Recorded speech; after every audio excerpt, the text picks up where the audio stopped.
बरसात भी आई, आंधी भी आई, थोड़ी बहुत हवा जो बरसात आई जितनी भी है एक लोग होता लगातार 13 दिन तक संघर्ष कर बैठा। केवल यहाँ लोगों 13 दिन संघर्ष को नहीं है। जो मौनगढ़ में रहते हैं या मौनगढ़ के आसपास में रहते हैं उन सब लोगों को पता है कि मौनगढ़ के अंदर निरंतर समय समय पर किस प्रकार की घटनाएं घटित होती है। वह भी भील समाज की महिला थी जो गर्भवती थी, ट्रैक्टर के पीछे उसके पैर बांध करके रगड़ा था। ये जैसलमेर के मौनगढ़ के अंदर की घटना है। गर्भवती महिला थी, लेकिन उसके लिए भी संघर्ष करने वाले अपने ही लोग थे। ये जैसलमेर के मात्र 13 किलोमीटर दूर कारिया पाबूजी का मंदिर पड़ा है। यहाँ से लाउड स्पीकर उतारा गया था, नहीं उतारा गया था। हम सब लोग इकट्ठे होकर के वहां पर गए थे। ये थाट और एका पोखरण के अंदर नहीं है। वहां पर गायों को मार करके, बछड़ों को काट करके उनको उनकी दावत की गई थी। ये अभी बासनपीर के अंदर घटना हुई या फिर मसूरिया के अंदर घटना हुई या फिर खेत सिंह जी को किस प्रकार से मारा है। रात भर उसको तड़पता हुआ छोड़ा, रात भर तड़प तड़प करके वो मरा है। क्या गुनाह था उसके परिवार का? ये सब जैसलमेर के अंदर हो रहा है।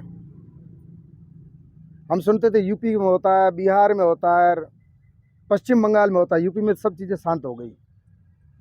बिहार और पश्चिम बंगाल में सब चीज़ें शांत होने में समय लगेगा, लेकिन उससे पहले हमारे जैसलमेर के अंदर ये छोटे छोटे प्रयोग हो रहे हैं।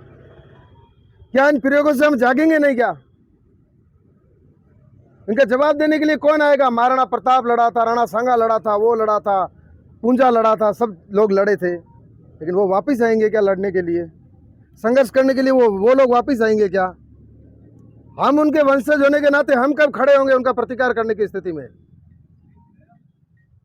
हमारी एक बालिका, नाबालिग बालिका थी, उसको उठा करके ले जाते हैं, 3-4 लोग सामूहिक बलात्कार करते हैं और इसके बाद में हम आकर के धरना देते हैं, रोते हैं, बिलखते हैं और ये रिक्वेस्ट करते हैं कि उनको गिरफ्तार कर लीजिए।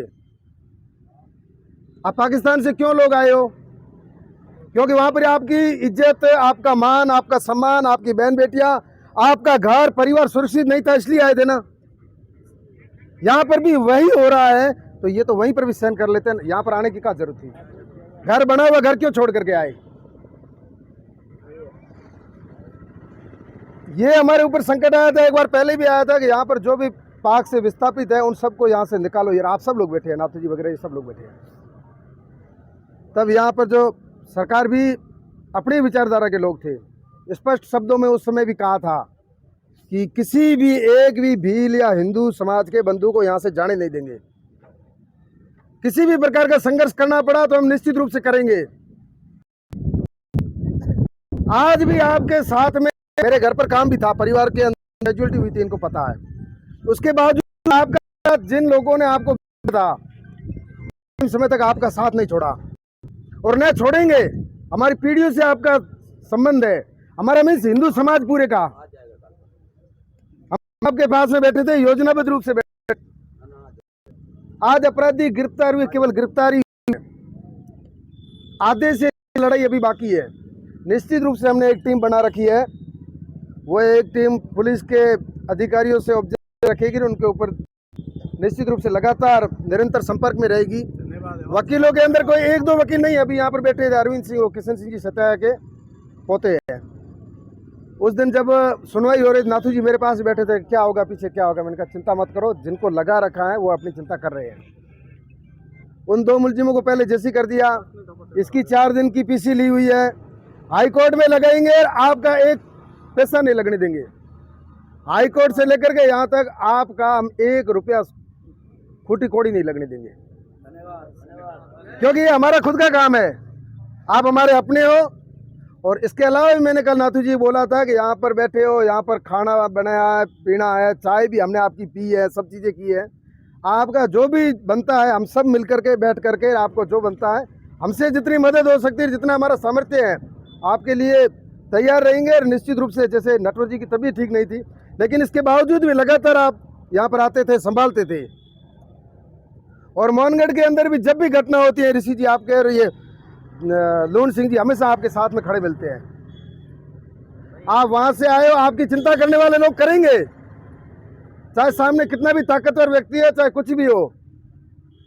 लेकिन जिन लोगों को चिंता करनी है वह लोग आपकी चिंता करेंगे। लेकिन आप भी अपनी दृढ़ संकल्प लेकर के हमको भी मजबूती के साथ खड़ा रहना पड़ेगा। बार बार आकर के यहाँ पर टेंट तान करके खड़ा रहना है। इसके अलावा भी हमारी कुछ घर की, परिवार की स्थिति हमको मजबूत करनी है।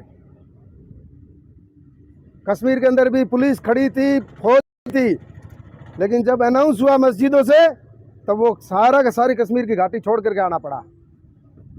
घर बना दिए उन्होंने, कोठी बंगला दी, बंगले, महल, माड़िए बहुत अच्छे बना दिए। आज किसी व्यक्ति के पास जाएंगे तो 1 लाख से कम मोबाइल नहीं होगा। घर की सुरक्षा की दृष्टि से आपके घर के ऊपर अगर कोई पागल कुत्ता आ जाता है, सांप आ जाता है, तो पड़ोसी के घर में लाठी ढूंढने के लिए चला जाना पड़ता है। दशहरा मनाते हैं ना, विजयदशमी मनाते हैं, शस्त्र पूजन का कार्यक्रम होता है। मेरे कहने का तात्पर्य है कि हमारे घरों की रक्षा हमको खुद को करनी है।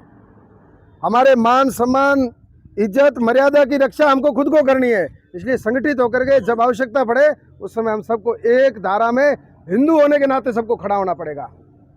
इस ज्ञापन के अंदर कुछ बिंदु भी थे, पूर्णराम जी ने उस समय बताया भी था कि भाई ये बिंदु है। उसमें चाहे कोई भी बिंदु था, हमने उसका सबसे पहले समर्थन किया। क्या बिंदु थे, और ज्ञापन एक बार पढ़ लेना आप लोग। ये सवाई सिंह जी समाज के प्रमुख व्यक्ति भी है, और ये भी हमेशा वो ज्ञापन देने के लिए साथ में भी चलते थे। लेकिन क्या बिंदु थे, उस बिंदु में जब आपके साथ में, हमारे साथ में कोई गलत होगा तो निश्चित रूप से हम सब एक धारा में खड़े रहेंगे। और भी किसी हिंदू समाज की आवश्यकता पड़े, आप लोग भी अपना घर, परिवार, धंधा छोड़ करके, जब घर बनेड़ा, मकान बनेड़ा, खेत छोड़ देता है गया, आप लोग गाँव छोड़ देता है गया, तो एक दिन अगर आवश्यकता पड़े, कहीं पर भी कोई बुलाए, तो हम सब लोगों को एक दिन का समय, 4 घंटे का समय या 2 घंटे का समय, 1 घंटे का समय, कोई भी बुलाए, हिंदू होने के नाते हमको आना पड़ेगा। मेरा आप सभी से इतना निवेदन है कि मजबूती के साथ खड़े रहे। हमारा लक्ष्य निर्धारित था कि हम जब तक अंतिम लक्ष्य तक नहीं पहुंचेंगे तब तक यहाँ से उठेंगे नहीं। इसके बाद की लड़ाई है वो आपकी लड़ाई नहीं है। जिनकी लड़ाई है वो लोग लड़ेंगे, और वो आपके भाई है, और वो अपना परिवार का मामला समझ करके लड़ेंगे। इसलिए आप उस मामले में एकदम निश्चिंत रहिए। ये मेरे आप सभी से निवेदन है। सब लोग एक परिवार के, एक विचार के, एक विचारधारा के लोग हैं। इसलिए हम सब मिलकर के, संगठित होकर के, इस प्रकार की जहाँ भी हिंदू समाज को आवश्यकता पड़ेगी उस समय हम सब एकत्रित होकर के, संगठित होकर के प्रतिकार करने की स्थिति में रहेंगे।